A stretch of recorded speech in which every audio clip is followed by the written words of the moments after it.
అరే తక్కువయ్యి కానీ అసలైంది వెయ్యి. MDH కాశ్మీరీ ఎర్ర మిర్చి పౌడర్. కాసేపట్లో యాదాద్రి భువనగిరి జిల్లాలో పర్యటించనున్నారు సీఎం రేవంత్ రెడ్డి. గంధమల్ల జలాశయానికి శంకుస్థాపన చేయనున్నారు. తుర్కపల్లి మండలం తిరుమలాపూర్లో నిర్వహించే బహిరంగ సభలో పాల్గొని ప్రసంగిస్తారు సీఎం. సీఎం రేవంత్ ని ఆయన నివాసంలో కలుసుకున్నారు తెలంగాణ కాంగ్రెస్ ఇన్ఛార్జ్ మీనాక్షి నటరాజన్. కొద్ది రోజులుగా వరుస సమీక్షలు నిర్వహించిన మీనాక్షి సమీక్షల వివరాల్ని సీఎంకి తెలిపారు. సీఎం మీనాక్షి భేటీ తర్వాత పార్టీలో జరగబోయే మార్పులపై ఉత్కంఠ నెలకొంది. బీఆర్కే భవన్ లో కాళేశ్వరం కమిషన్ ముందు ఈటెల రాజేందర్ విచారణకు హాజరయ్యారు. ఈటెల రాజేందర్ పై బహిరంగ విచారణ నిర్వహించారు commission chairman justice PC Ghosh. సుమారు గంట పాటు ఈటెలను ప్రాజెక్టు ఆర్థిక లావాదేవీలపై కమిషన్ ప్రశ్నించింది. కాళేశ్వరం కమిషన్ రిపోర్ట్ ని రేవంత్ బయట పెట్టాలని డిమాండ్ చేశారు ఎంపీ ఈటెల రాజేందర్. ఎంత నష్టం జరిగింది, ఎవరు బాధ్యులో ప్రభుత్వం చెప్పాలన్నారు. ప్రాజెక్టు తానే కట్టారని కేసీఆర్ చాలాసార్లు చెప్పారు కనుక నెపం తమపై వేసి పబ్బం గడుపుకునే ప్రయత్నం చేయొద్దన్నారు. కమిషన్ నివేదికని బయటపెట్టి దోషుల్ని శిక్షించాలని డిమాండ్ చేశారు ఈటెల. అధికారులు ప్రోటోకాల్ పాటించడం లేదని కలెక్టరేట్ ఎదుట ఆసిఫాబాద్ ఎమ్మెల్యే కోవా లక్ష్మి నిరసనకు దిగారు.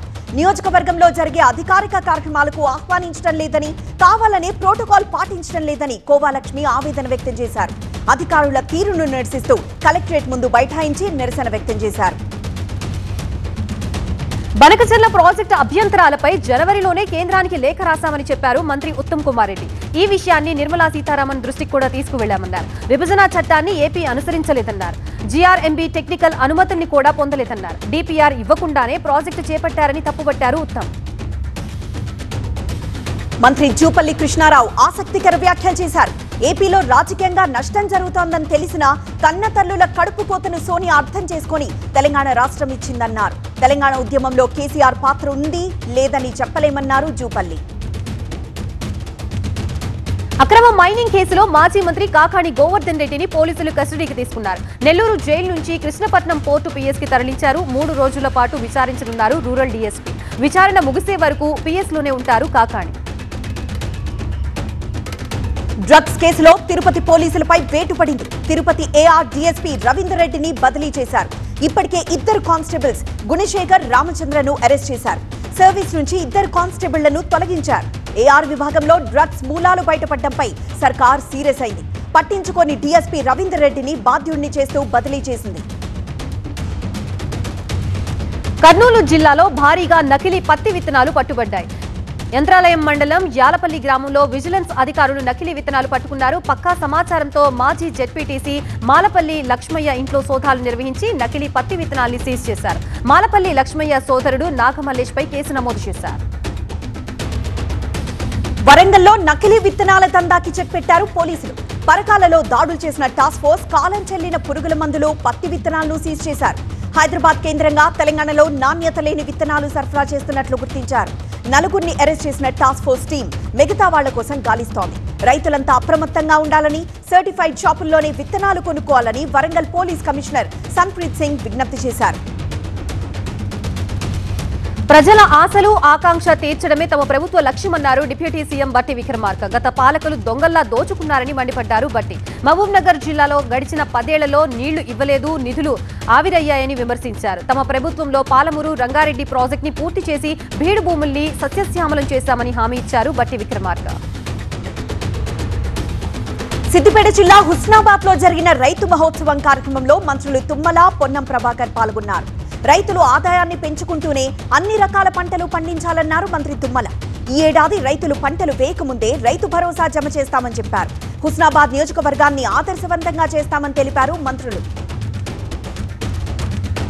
తప్పుడు పత్రాలతో రైతుల భూములు కాజేసే కుట్ర హైదరాబాద్ శివార్లో వెలుగులోకి వచ్చింది. మేడ్చల్, మల్కాజ్గిరి జిల్లా బోంబ్రస్పేటలో భూభారతి సదస్సులో రెవెన్యూ అధికారుల్ని రైతులు కలవడంతో ఈ ఉదంతం బయటపడింది. 700 ఎకరాల భూముల్ని తప్పుడు పత్రాలతో కొందరు కాజేసేందుకు ప్రయత్నాలు చేశారని రైతులు ఆరోపించారు. విజయవాడలో శాతవాహన కాలేజీ భవనాల కూల్చివేతతో ఒక్కసారిగా ఉద్రిక్త పరిస్థితులు ఏర్పడ్డాయి. దాదాపు 25 ఏళ్లుగా ఉన్న స్థల వివాదంపై సుప్రీంకోర్టు తీర్పు ప్రకారమే ముందుకు వెళ్లామని ఒకరంటుంటే, సివిల్ వివాదం పేరుతో చెప్పా పెట్టకుండా బిల్డింగ్ కూల్చితే ఎలాగా అని మరొకరు ప్రశ్నించారు. 27 అంశాల ఎజెండాతో గ్రేటర్ విశాఖ మున్సిపల్ కౌన్సిల్ సమావేశం జరిగింది. మేయర్గా పీలా శ్రీనివాస్ ఎన్నికైన తర్వాత కౌన్సిల్ తొలిసారి సమావేశమైంది. నల్ల కండువాలతో సమావేశానికి కూర్చున్న వైసీపీ సభ్యులు జీవీఎంసీకి కమిషనర్ని నియమించాలని నినాదాలు చేశారు. భారత్లో కరోనా కేసులు మరణాలు పెరుగుతున్నాయి. దేశంలో కరోనా యాక్టివ్ కేసులు 5364కు చేరాయి. 24 గంటల్లో 1262 కొత్త కేసులు నమోదు కాగా 4 మృతి చెందారు. ఇప్పటి వరకు 55 మంది కోవిడ్ తో చనిపోయారు. నెల్లూరు జిల్లాలోనూ 6 కోవిడ్ పాజిటివ్ వచ్చింది. అలంపూర్లో పరిణామాలపై ఏఐసీసీ కార్యదర్శి సంపత్ కుమార్ కీలక వ్యాఖ్యలు చేశారు. ఎంపీ మల్లు రవి గెలుపు కోసం ఎంతో కష్టపడ్డాం, కానీ ఇప్పుడు ఆయన వ్యవహరిస్తున్న తీరు కొంత బాధ కలిగిస్తోందన్నారు. అనధికారికంగా బీఆర్ఎస్ నేతలతో ఎంపీ సమావేశం కావడం సరికాదన్నారు. ఈ విషయం పార్టీ అధిష్టానం దృష్టిలో ఉందన్నారు సంపత్.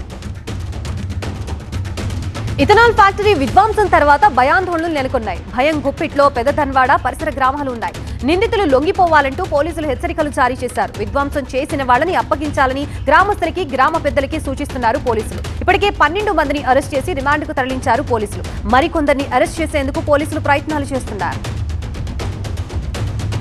ఇథనాల్ ఫ్యాక్టరీ ఆందోళనల కేసులో కీలక పరిణామం చోటు చేసుకుంది.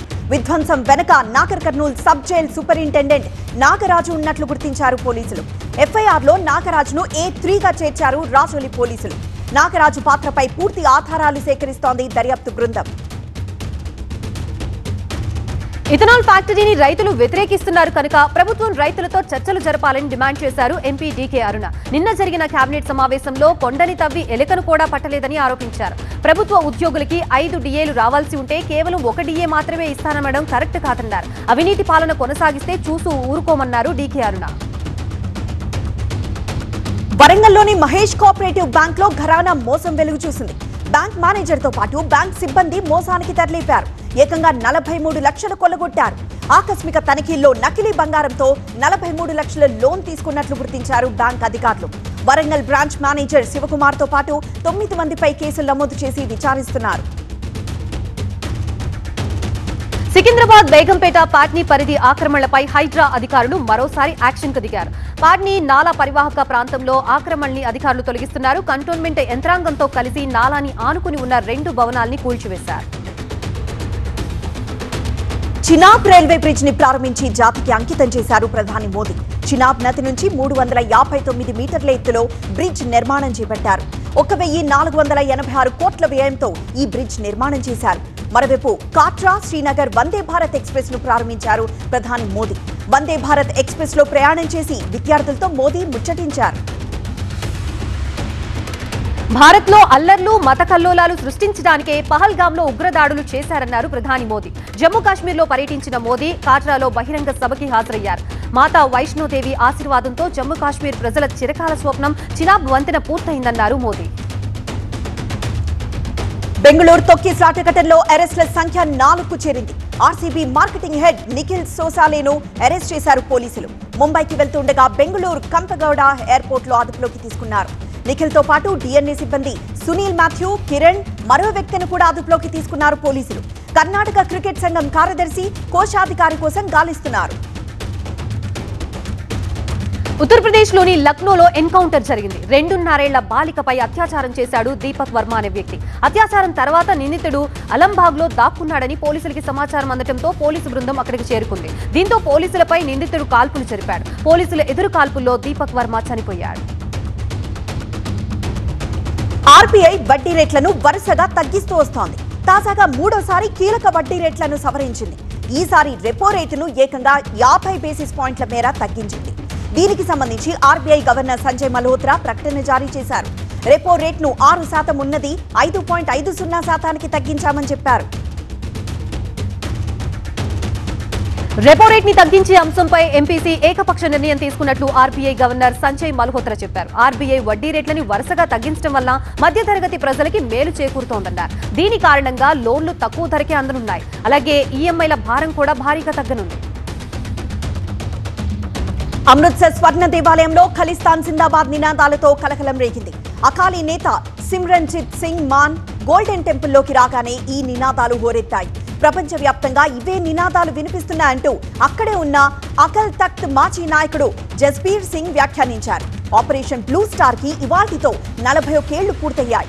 1984లో ఇదే నెలలో ఖలిస్తాన్ ఉగ్రవాది భింద్రేల్వాలే హతమయ్యాడు. రాజ్యసభకు కమల్ హాసన్ నామినేషన్ దాఖలు చేశారు. చెన్నైలో నామినేషన్ పత్రాలు సమర్పించారు కమల్. నామినేషన్ కార్యక్రమంలో తమిళనాడు సీఎం ఎంకే స్టాలిన్, మంత్రి ఉదయనిధి హాజరయ్యారు. డీఎంకే మద్దతుతో పెద్దల సభకు వెళ్తున్నారు కమల్ హాసన్.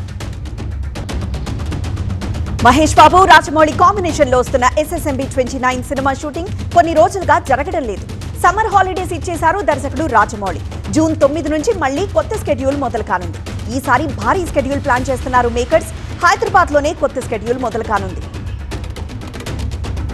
దసరా సినిమాలో విలన్ గా నటించి మెప్పించిన షైన్ టామ్ చాకోకు ఘోర రోడ్డు ప్రమాదం జరిగింది. ఈ ప్రమాదంలో ఆయన తండ్రి స్పాట్ లోనే చనిపోయారు. కారులో ప్రయాణిస్తున్న షైన్ తో పాటు ఆయన డ్రైవర్, తల్లికి తీవ్ర గాయాలయ్యాయి. తమిళనాడులోని ఓ ఆసుపత్రిలో చికిత్స తీసుకుంటున్నారు. ఇండస్ట్రీలో ఉన్న సమస్యలపై మరోసారి స్పందించారు నిర్మాత బన్నీవాస్. ఆయన ట్వీట్ చేసిన లెటర్ ఒకటి వైరల్ అవుతోంది. ఇప్పుడు టాలీవుడ్ లో నిర్మాతలు, ఎగ్జిబిటర్లు పర్సెంటేజ్ సిస్టమ్ గురించి కాదు, ప్రేక్షకులను థియేటర్లకు ఎలా రప్పించాలా అనే విషయంపై ఆలోచించాలంటూ ఆయన సూచించారు.